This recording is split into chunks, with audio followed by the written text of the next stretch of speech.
It happened on a warm Saturday evening, right in the middle of my own living room. The house was filled with laughter, the clinking of glasses, and the sound of forks on plates.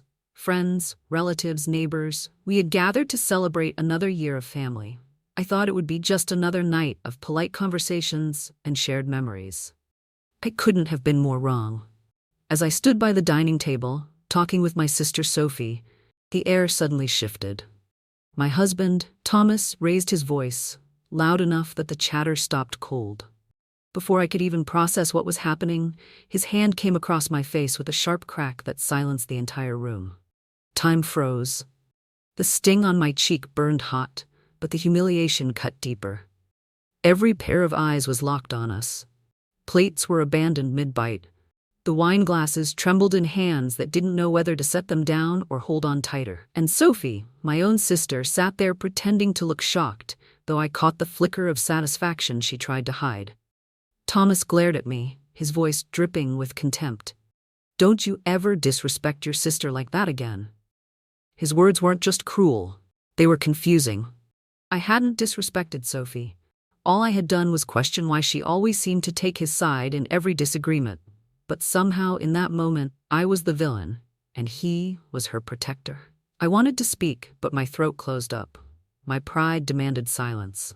Then, out of nowhere, a chair scraped across the floor. My daughter Emily stood tall, her eyes blazing with a mixture of fury and pain. She looked directly at her father, her voice steady yet sharp enough to cut through stone.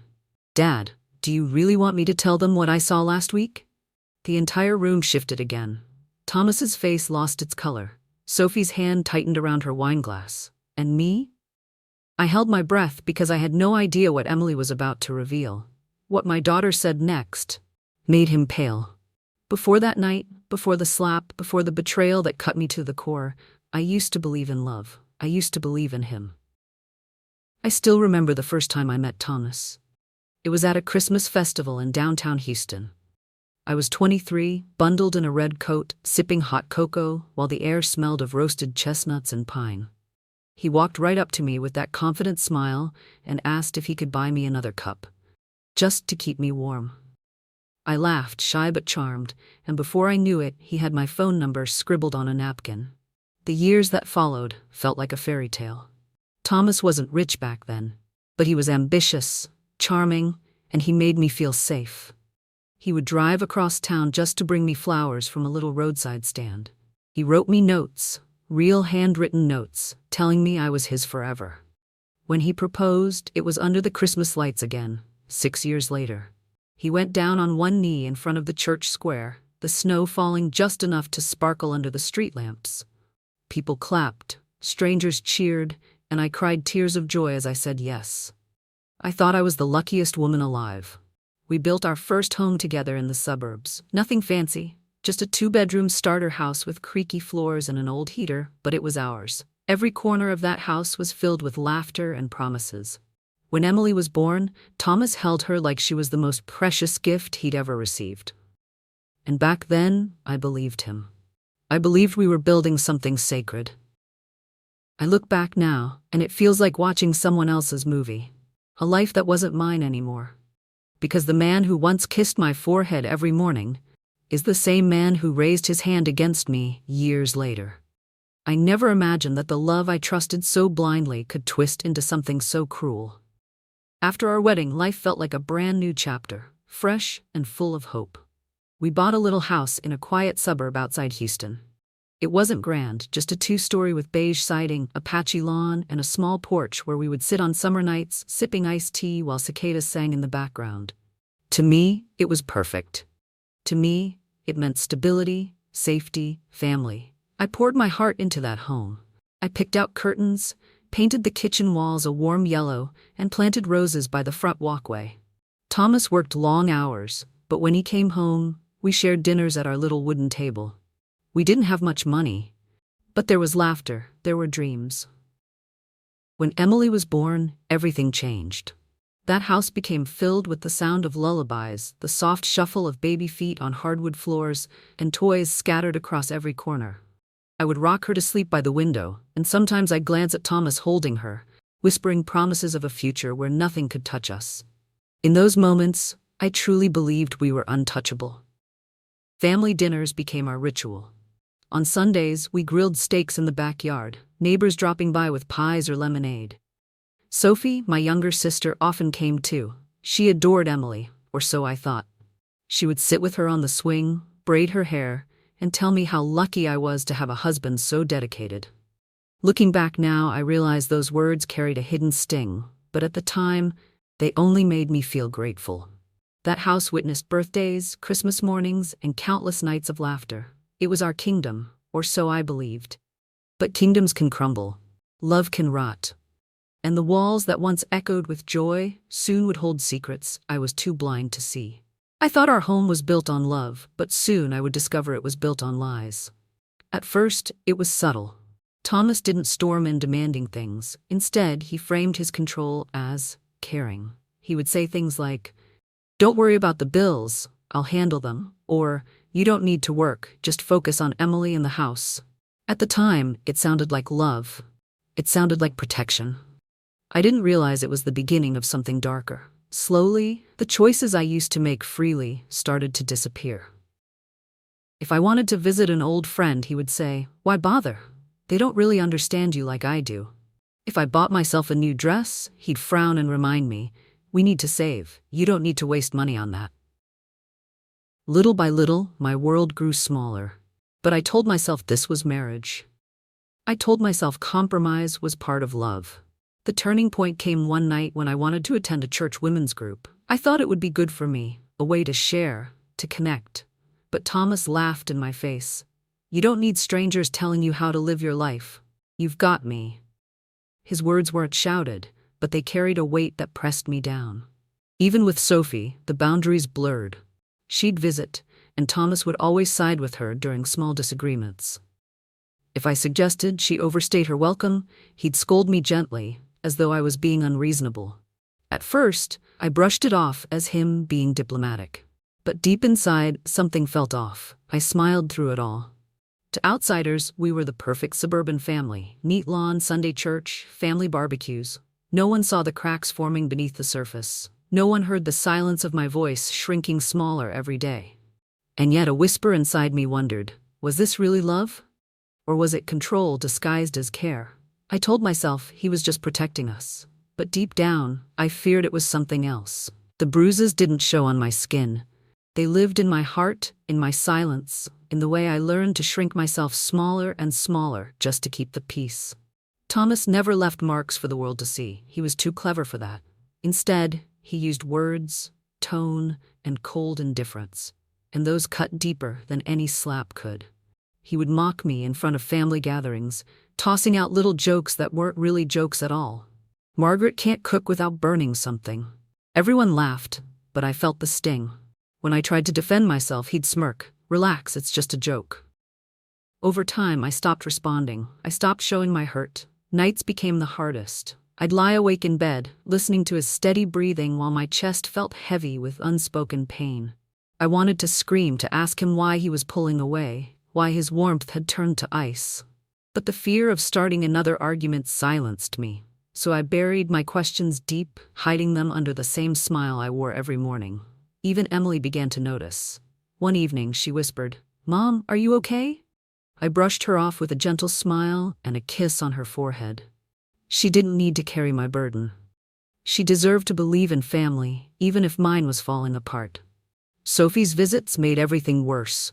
She would always find subtle ways to put me down, commenting on my hair, my clothes, or how I was too sensitive. Thomas laughed at her remarks, as if they were harmless. But every time I felt myself breaking a little more, I told myself I was strong, that silence was my shield. But the truth? Silence was slowly becoming my prison. And the worst part? No one else seemed to see the bruises. But my daughter did. Sophie, my younger sister, had a way of slipping into our lives like she belonged there. At first I welcomed it. After all, she was family. She lived only a few miles away, and she'd drop by often with casseroles or bottles of wine, always smiling, always pretending to help.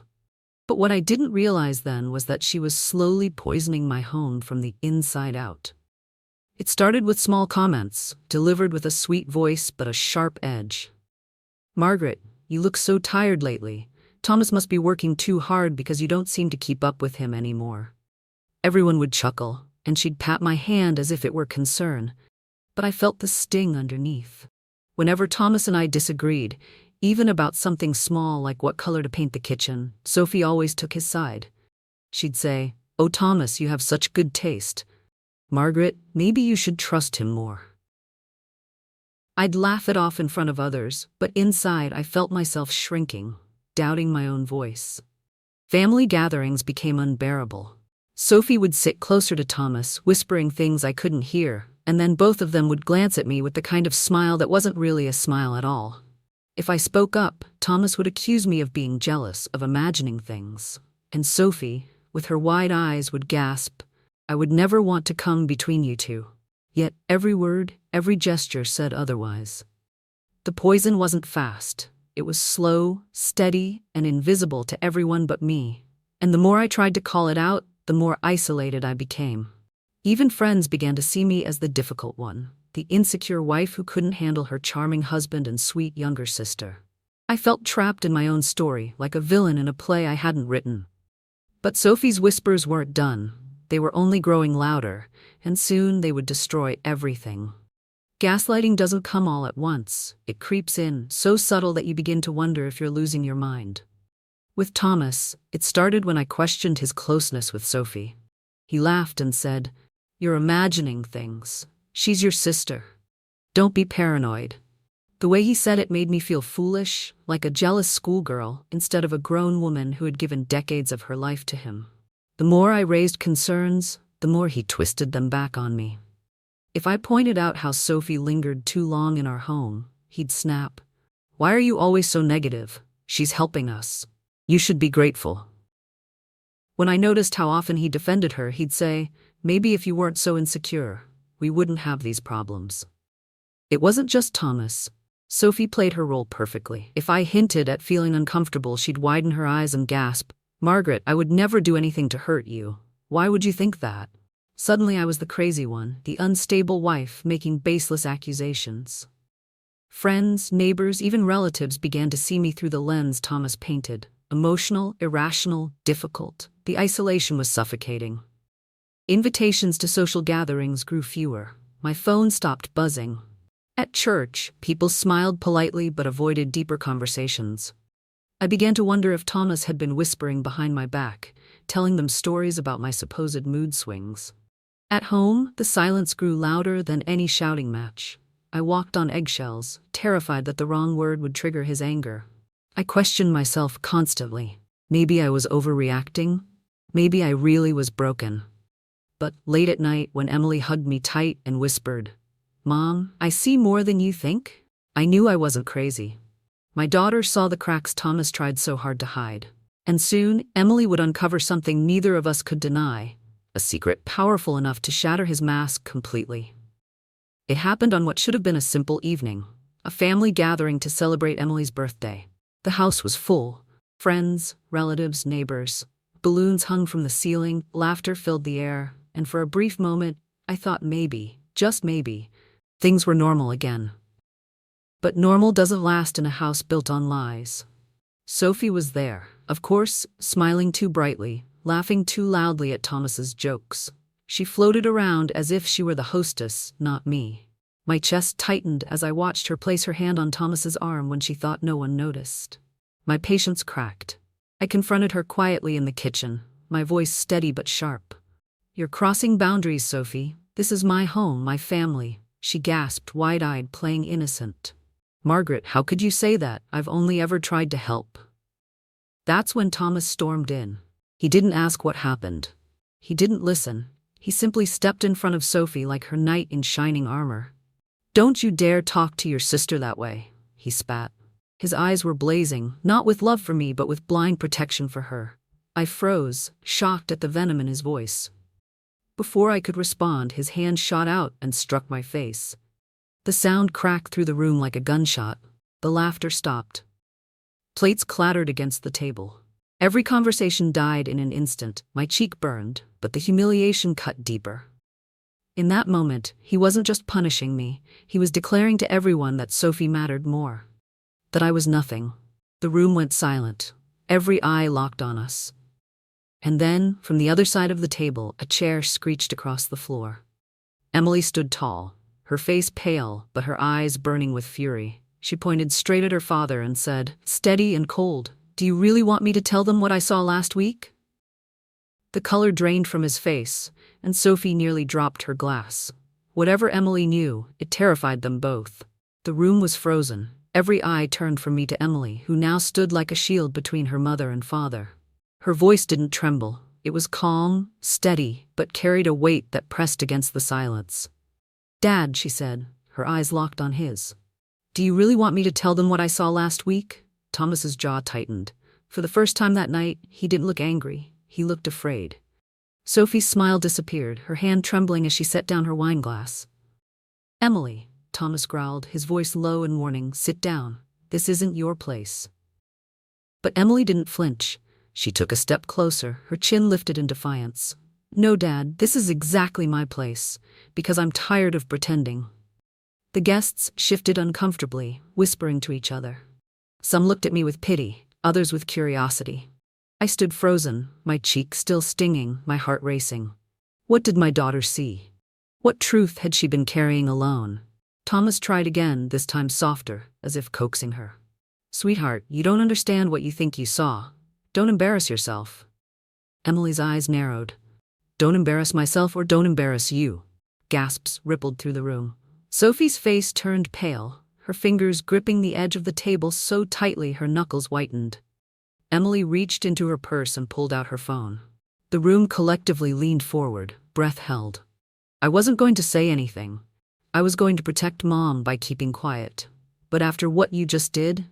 Her voice cracked for the first time, but she pressed on. "No more lies. Everyone deserves to know the truth." Thomas shook his head violently. "Stop this now." His voice cracked in panic, not power. And that was the moment I realized my daughter had him cornered.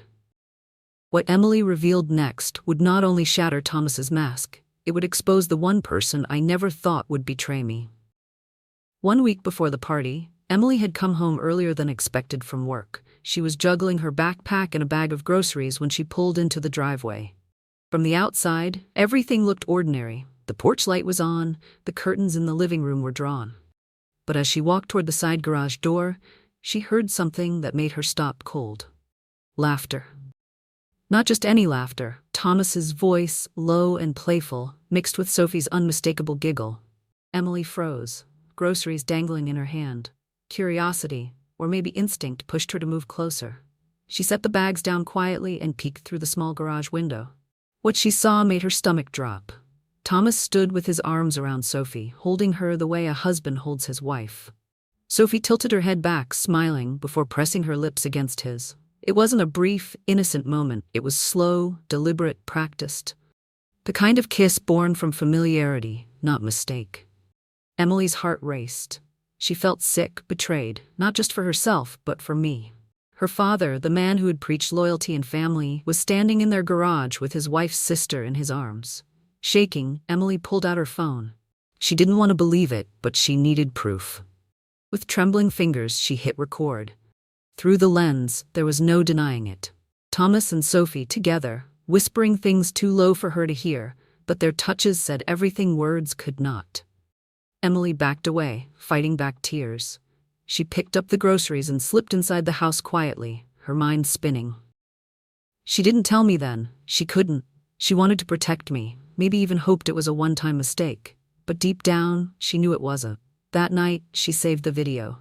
Waiting, watching, preparing.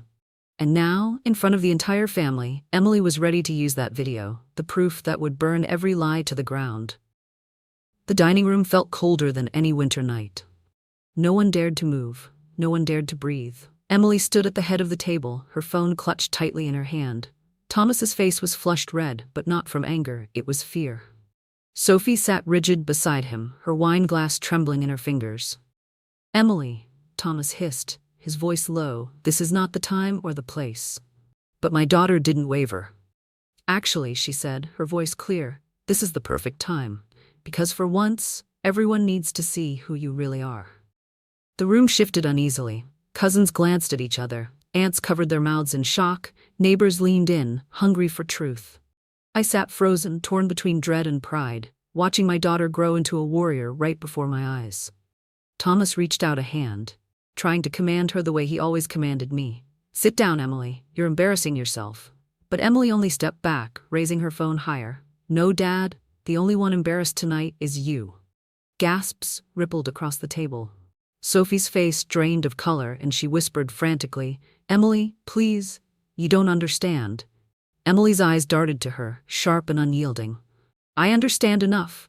I understand that my father and my aunt, my mother's own sister, have been lying to her, to all of us." A heavy silence followed. Forks rested untouched on half-empty plates. The birthday cake sat in the center, candles flickering as if mocking the chaos unraveling around it. Thomas's voice cracked as he tried to laugh it off. "She's just a child, making up stories, twisting things." Emily unlocked her phone, her thumb hovering over the screen. The room leaned forward collectively, breaths held in anticipation. And with a single swipe, she was ready to show everyone the truth that had been hiding in plain sight.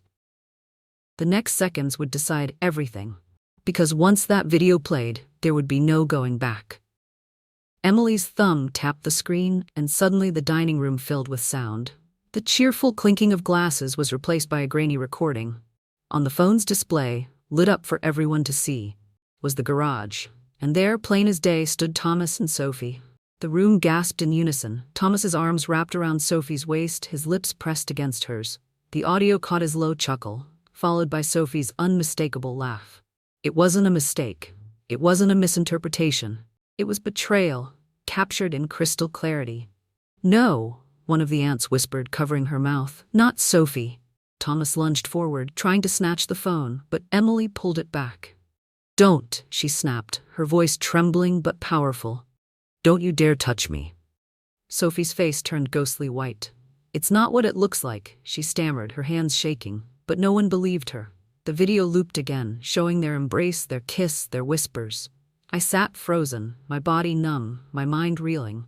I had suspected lies, manipulation, favoritism, but never this, never my husband with my own sister. The betrayal struck like a blade straight through my chest. The guests began murmuring, louder and louder. How could they? With her own sister? Unbelievable. The shame that Thomas and Sophie had tried to hide for so long was now stripped bare in front of everyone they cared about. Thomas slammed his fist on the table. "Enough! Turn it off!" he barked, but his voice no longer held power. It sounded desperate, broken. Emily's hand shook as she held the phone high for all to see. "This is the truth. This is who he really is." The candles on the birthday cake flickered, their light dancing across horrified faces. The room no longer belonged to Thomas. His authority, his mask, his lies, they all crumbled in the glow of that small screen. But Emily wasn't finished. The video was only the beginning, and the secrets she uncovered went even deeper. The video still echoed in the stunned silence of the dining room. But Emily wasn't done. Her grip tightened around the phone, her voice steady, though her hands trembled. "You think this is the worst of it?" she asked, her eyes cutting through the air like knives. "It's not," Thomas blinked, his face ashen. "Emily, enough." "No, Dad," she snapped. "Not enough. Not when you've been lying to Mom and to all of us for years." She tapped her phone again, opening screenshots she had saved. Bank statements filled the screen, line after line of withdrawals and transfers. The amounts weren't small, hundreds, sometimes thousands of dollars. And the destination? A private account under Sophie's name. Gasps erupted around the table. Emily's voice rose, shaking now with both fury and heartbreak. "While Mom budgeted every grocery bill, while she wore the same winter coat for 10 years, you were funneling money to her. To your wife's own sister." I felt the blood drain from my face. My hands clutched the edge of the table as though it were the only thing keeping me upright. The betrayal wasn't just physical, it was financial. It was everything. Thomas's voice cracked. "You don't understand." "No," Emily cut in sharply. "I understand perfectly. You were building a life with her behind Mom's back, and you used our family's money to do it." The murmurs grew into outrage. Uncles, aunts, even neighbors shook their heads in disgust. Sophie's eyes brimmed with tears, but no one reached out to comfort her. She had burned every bridge in that room. Thomas slumped back in his chair, defeated. For the first time he looked small, powerless, and everyone saw it. Emily lowered her phone, her voice dropping to a whisper. "You taught me to value honesty, Dad, but you've been nothing but a liar." The room had turned against him completely, but what I did next would silence even the loudest whispers. The room was boiling with noise, gasps, whispers, murmurs of anger, but inside me there was nothing, no rage, no tears, just silence. A silence so heavy it seemed to press down on the air.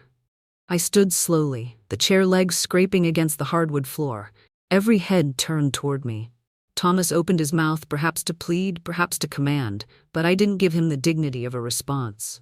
Instead, I walked calmly to the pitcher of water on the buffet table, poured myself a glass, and took a slow sip. That simple act, the calmness, the refusal to break, shifted the atmosphere. The guests who had been whispering fell quiet. Even Emily, still holding her phone like a sword, lowered her arm and watched me. I placed the glass down gently and looked directly at Thomas.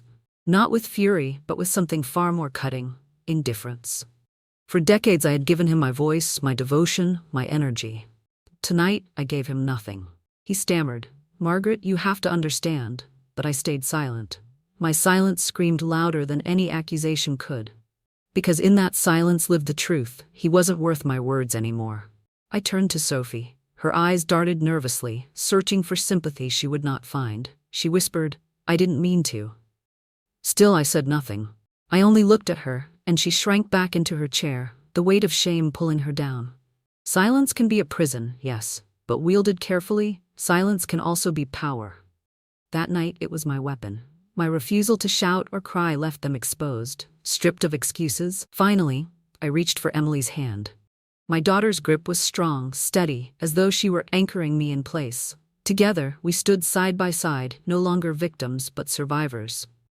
And as I looked around the room, I realized the tide had turned, because now the family's judgment was no longer aimed at me. It was aimed at him. For so many years, Thomas had managed to twist the story. He was the charming husband, the respected man, the one everyone admired. And me? I had been painted as the overly sensitive wife, the one who didn't appreciate what she had. But that night, as silence settled after Emily's reveal, the illusion shattered. It started with my cousin Clara, her voice sharp. "How could you, Thomas?" With her own sister. She pushed her chair back, disgust written all over her face. Then Uncle Robert, never one to raise his voice, pointed a finger at Sophie. "You sat at our table, ate our food, smiled in our faces, while betraying your own blood." Whispers turned into condemnation. One by one, heads shook, eyes narrowed. The warmth that Thomas and Sophie once received from family gatherings was gone, replaced with contempt. The shield of respectability he had hidden behind had been ripped away. Sophie tried to cry, her voice trembling. "It wasn't like that. You don't understand."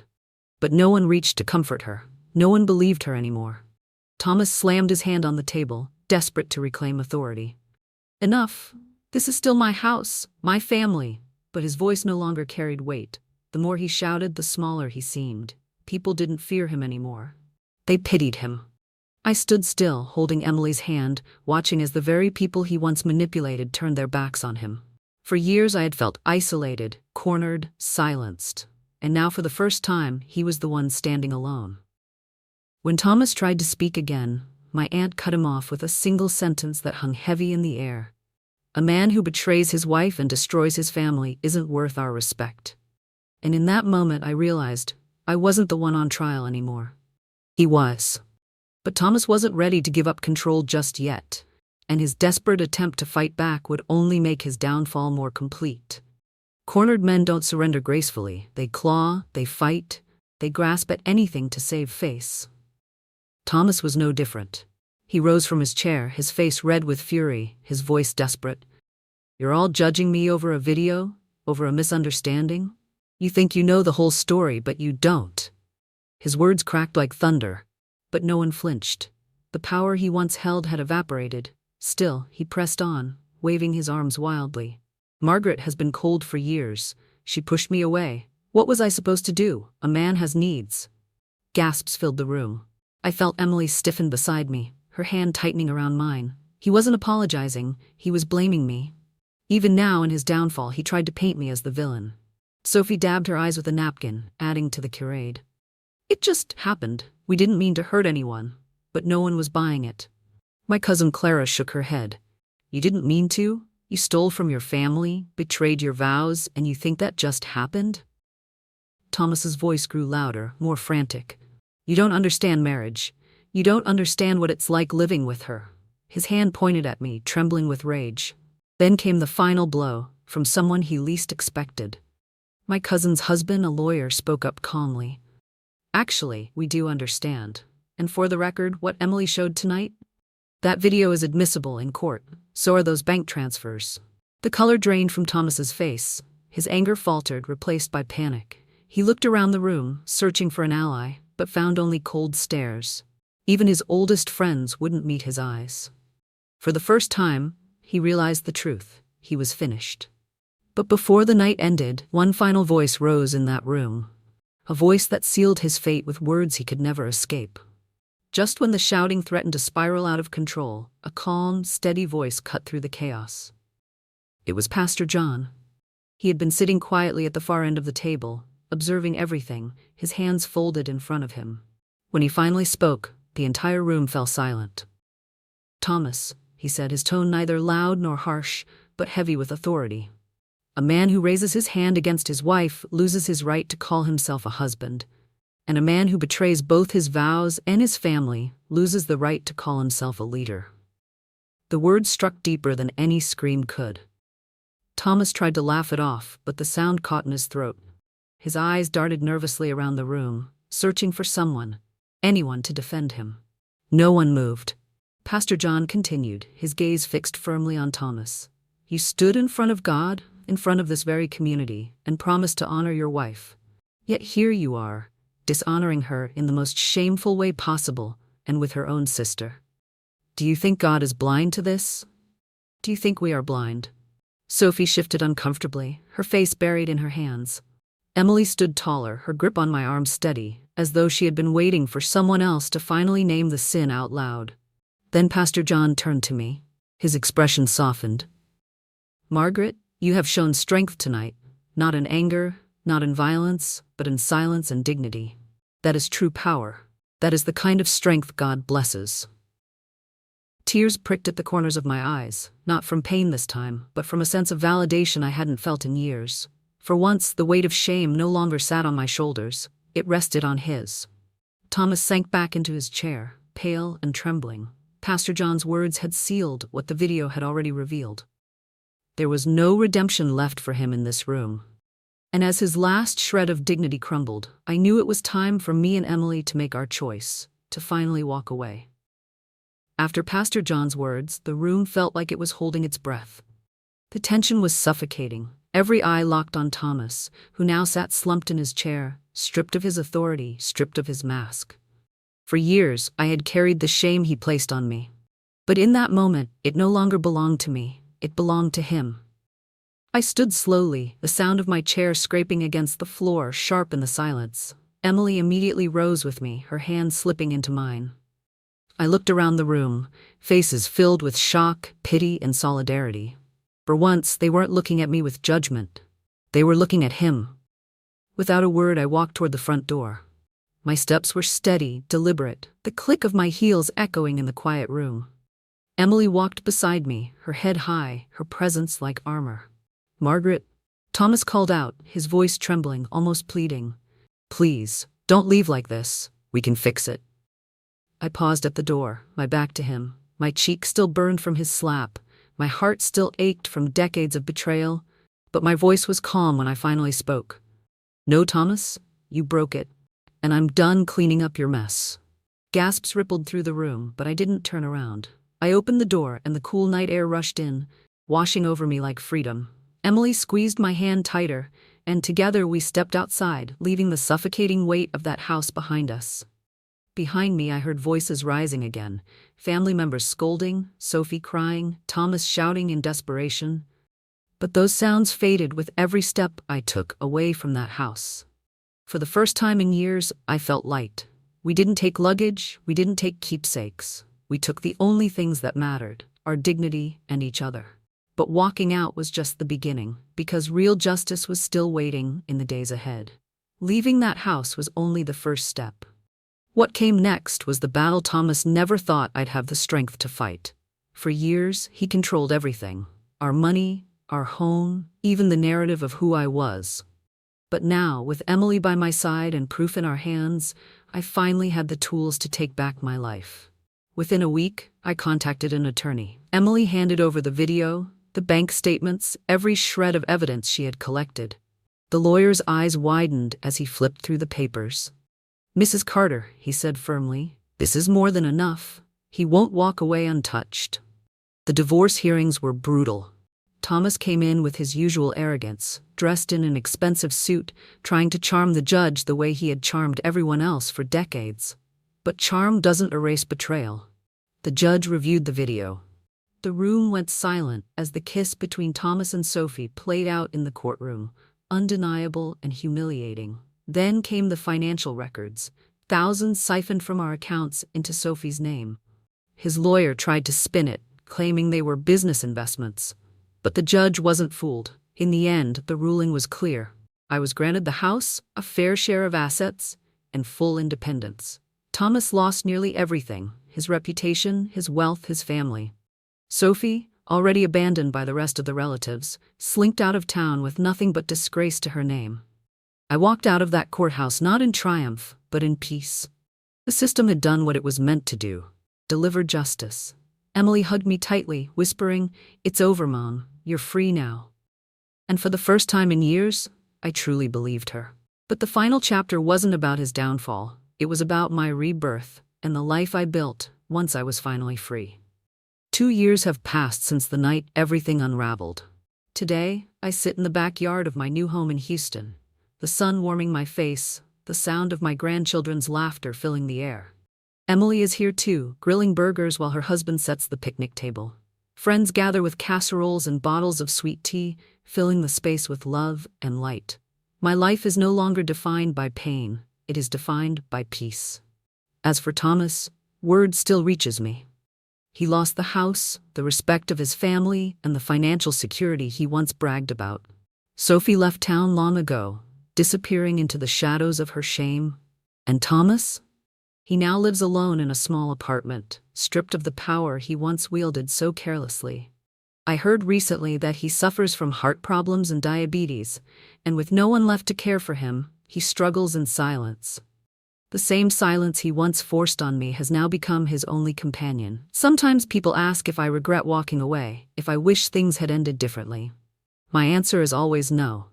Because betrayal, as devastating as it was, became the doorway to freedom. It showed me the truth, and the truth set me free. I look at Emily, at her children, at the friends who have become my chosen family, and I realize I am richer now than I ever was. Not in money, but in love, in laughter, in belonging. Pain may break us for a season, but healing rebuilds us stronger than before. My story is proof of that. So, if you're listening right now, and you've ever felt trapped, betrayed, or silenced, remember this: you are stronger than you think, and you deserve better than the lies you've been told. And if you've stayed with me until now, thank you. Please like, share, and subscribe, so more women can hear stories that remind them survival is possible and healing is real.